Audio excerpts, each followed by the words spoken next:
What's up mga ka-livestock? Andito tayo sa isang case na tinatawag natin na yung injury galing sa busal or your halter injury. So kasama ko ngayon si Doc Carlito, the Kid Legend.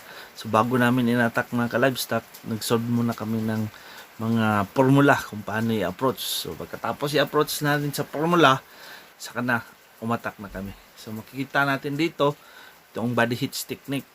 I was throwing the lasso below at saka sinalo ni Carlito, at yung single hits lang yung ginagawa namin dito mga ka-livestock. So after securing a body hits, ako sa likod at saka si Carlito sa uluhan, at yung nag-pull down na kami, nag-apply ng pressure, natumba na yung baka. So priority natin dito na maluwagan yung nasa leeg. So niluwagan ko na sa leeg, tapos pagka secure na maluwag na sa leeg, saka approach na tayo sa tie down sa paa para hindi tayo masipa mga ka-livestock, kasi pag nasipa tayo medyo makati yan sa pag nasipa sa muka o sa ilong, medyo makati at saka nakakiliti.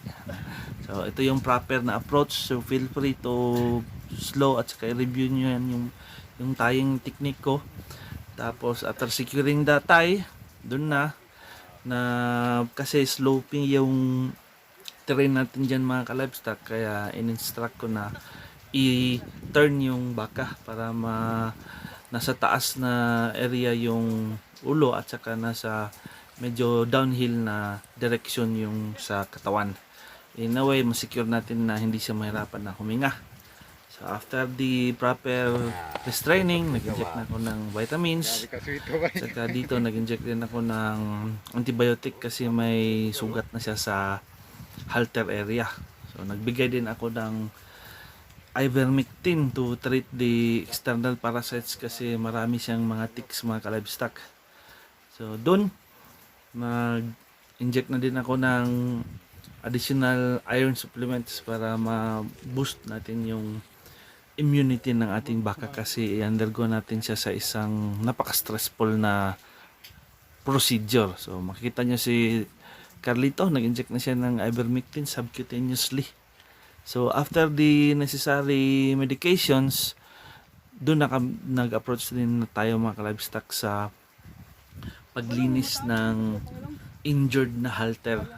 So pagkatapos ma-debride yung mga maggots, taka yung mga other debris, nag-spray din kami. At saka hindi kami naka-gloves kasi mahirap mag-restrain sa gloves, tapos hindi kami nakadala. So after the treatment sa halter injury, yun, secure namin yung rope at saka yung nose restraint niya, yung tawag namin sa pangilong. Tapos naantay na yung roping sa mga limbs niya mga ka-livestock.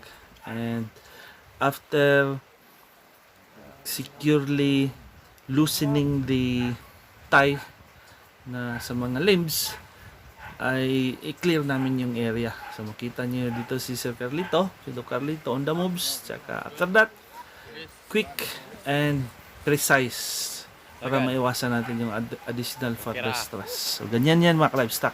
So another satisfied and safely rescued cow. So salamat, shoutout nga pala kay Sir Carlito at saka sa LGU ng Lantapan. Shoutout nga pala kay Doc Harley, kay Doc Neil, at saka kay Doc Thorndark aka Kuya Mike. And as always, glory to God.